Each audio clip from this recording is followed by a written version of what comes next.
These divers, I know why you're here. You want to know if the Python Commandos Warbond is worth your hard-earned super credits. I'll say yes, but I'll also give you the breakdown so you can make that decision yourself. Window shopping is over. It's field report time. Today, we're diving into what this Warbond actually brings to the war. One new primary weapon, the ARGL-21-12. An assault rifle with an underbarrel grenade launcher. 3 support stratagems. The M1000 maxi gun. In my initial opinion, the star of this Warbond. Rotary, belt-fed, backpack minigun. Many divers have been wanting this for a while now, and as one of said divers, I couldn't be happier that our command has finally indulged us. The AX Flam 75 Guard Dog. Hot Dog. A backpack drone mounted with a torture. It'll cook our enemies well done, but be careful, it has no issues doing the same to you or your squad mates. A CQC-9 defoliation tool. A massive 2-handed chainsaw that does rapid damage the longer its teeth bite into a target. 2 new armor sets, both carrying the new rock-solid armor passive. The RS-20 Constrictor, a light armor set, and the RS-40 Best of Prey, the armor set. And finally, the cosmetics to tie up the bond. A set of capes, banners, a push-up emote, a vehicle camo pattern, and a shiny title so you can become a true Python Commando. I'll tell you where this gear shines and where it falls short. Make sure to stay to the end for one last Superstore surprise. Seems like we've got a new weapon and armor set available to purchase outside of Warbond, reminiscent of a certain doomish guy you might be aware of. And don't forget to subscribe so you receive future broadcasts like these as soon as they transmit. Stratagems and weapons. What actually does the slaying? We'll start with the loudest part, the new support stratagems. The M1000 maxi gun, when you need a storm of lead. The M1000 maxi gun is exactly what you'd expect of a minigun. Belt-fed, medium penetration support weapon built for sustained fire and crowd control. You might say, what do you mean crowd control? A maxi gun has no stun or stagger, Private Spruckus. And you'd be right. The M1000 controls the crowd by removing it entirely. That's super ingenuity for you. The weapon has several strengths. It excels at holding positions from weaker enemies. It chews through light and medium targets when they try to flood a position. It gives you enough ammo to make bad decisions for a very long time. And using it's one hell of a good time. You don't have to reload, and therefore, bullets go boom. It does, of course, have its weaknesses. You can't move while firing. Make sure you address positioning concerns before spinning up the barrel, which to note, does take half a second to spool up before firing. The maxi gun handles incredibly slowly. Peak physique helps to counter this tremendously. Heavies don't care about your bullets. Unless, of course, you can focus on their weak spots. Unfortunately, your lack of mobility doesn't make that easy. In general, make sure that you have solutions to handle said heavies in your loadouts, or that your squad has each other properly covered. In the field, I found the maxi gun best against squids. Not counting Leviathans, their faction's current lack of heavy armor allows you to take out any of their units with ease. Flesh mobs practically melt under the sustained firepower that the maxi gun brings. Teamwork will make this weapon shine, as firing it can leave you a sitting duck without anyone to cover you. Without a doubt, possibly one of the most fun weapons to use, despite its weaknesses. I feel like our command may have dropped the proverbial ball on a name now. Maxi gun, more like maxi fun. But yes, the backpack can be restocked with an ally supply pack. Happy bullet storm, divers. The AX Flam 75 Guard Dog, Hot Dog, Aerial Arsonist. When they say let him cook, it's very possible that they've always been referring to this little flamethrower here. The AX Flam 75 Guard Dog, Hot Dog is a backpack drone that orbits you and spews flame at anything that gets too close, and heads back to your pack to refuel before doing it again. Your backpack can and will run out of fuel itself though.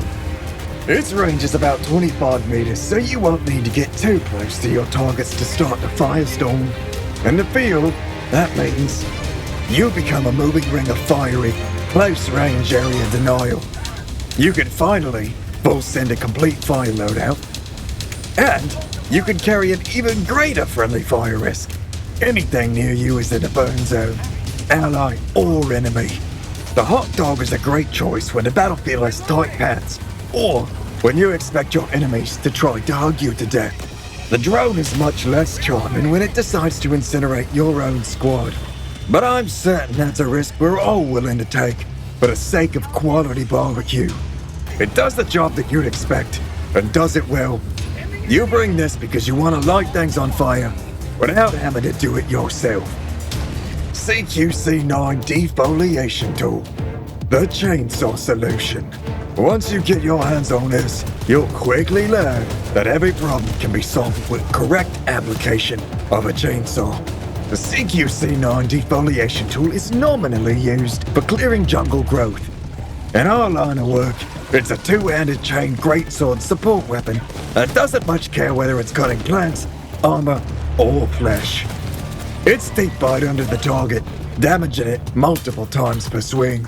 By taking this, you're trading a traditional support weapon for a high commitment, high payoff melee weapon that ramps up in damage and penetration the longer you rip into your target. A weapon with unlimited fuel that's also a great solution in tight spaces and close quarters engagements, mostly regardless of target. A very clear statement. If you're this close to me, one of us is leaving in pieces.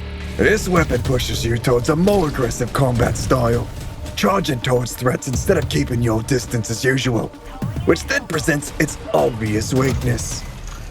If it's not obvious, the weakness is that you have to be in melee range. You cannot use the chainsaw from a distance. I just want to be clear on that. When you swing into a bigger target, the sword's teeth will catch inside and slow the swing. The longer you manage to keep the blade inside, the more damage it'll do, and the higher the penetration value will increase. Aim for deliberate strikes, not swinging as quickly as you can. Give the Lift 182 Warpack a try with his weapon. It'll give you tremendous mobility, gap closing ability, and a pseudo dodge, leaving the only real remaining weakness of this weapon being flying enemies.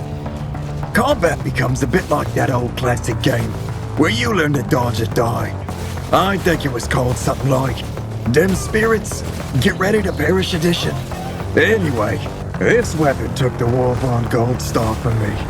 The minigun is insanely fun, but it doesn't introduce a new play style, just give an alternative to an existing one. The chainsaw, though, it suppresses my survival instincts and pushes me to rush in recklessly, becoming the devout, zealous super Earth fanatic that we all are deep inside. For the whoops, sorry about that. For Super Earth! ARGL-21, 1-2, 1 primary slot, 2 weapons. The ARGL-21 1-2 is a hybrid primary, a light and assault rifle with an integrated grenade launcher, accessible by switching firing modes.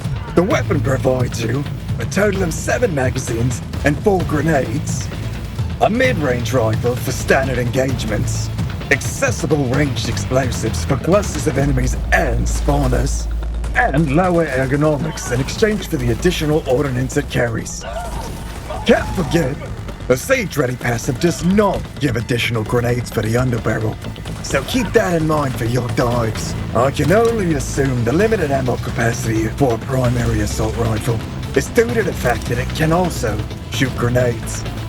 An absolutely fair trade-off, but I find that it makes the weapon feel like a 65% assault rifle, 20% grenade launcher, leaving that remaining 15% that should be addressed towards one side or the other. That's not to say at all that it's a bad weapon, but I feel that either one more magazine or grenade in reserve would put this weapon where it should be. Regardless, I still enjoy the weapon and will continue to use it. The ability to quickly switch between its primary and secondary firing methods just feels good when you need the option. Almost and rock solid, staying on your feet. The Python Commandos Warbond brings 2 armor sets into our armories.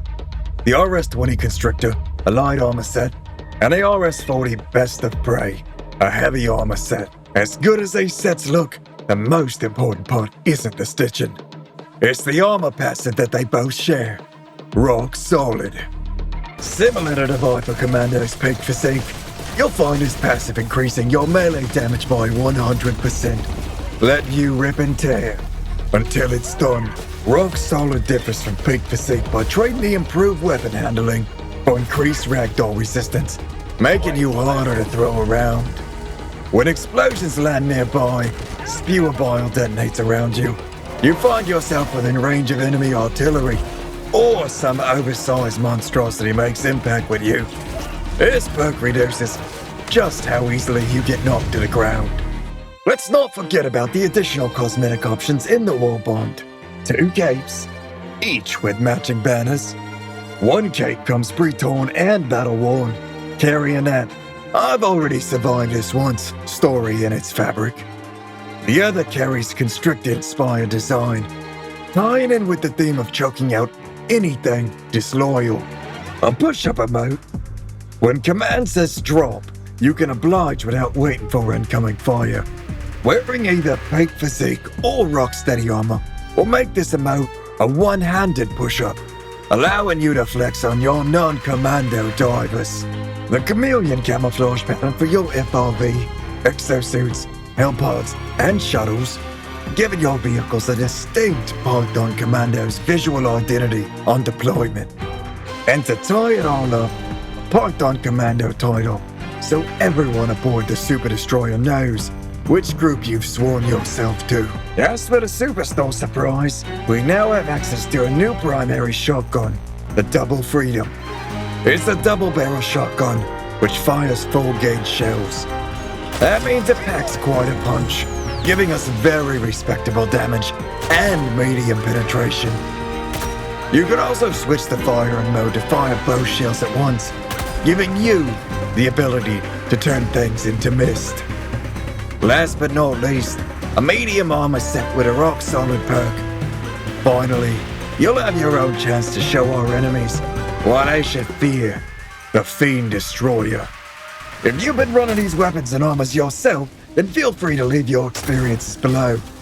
Your loadouts, your tragic hot dog incidents, times when you use the maxi gun to remove mass foliage instead of our enemies, or your best chainsaw duels.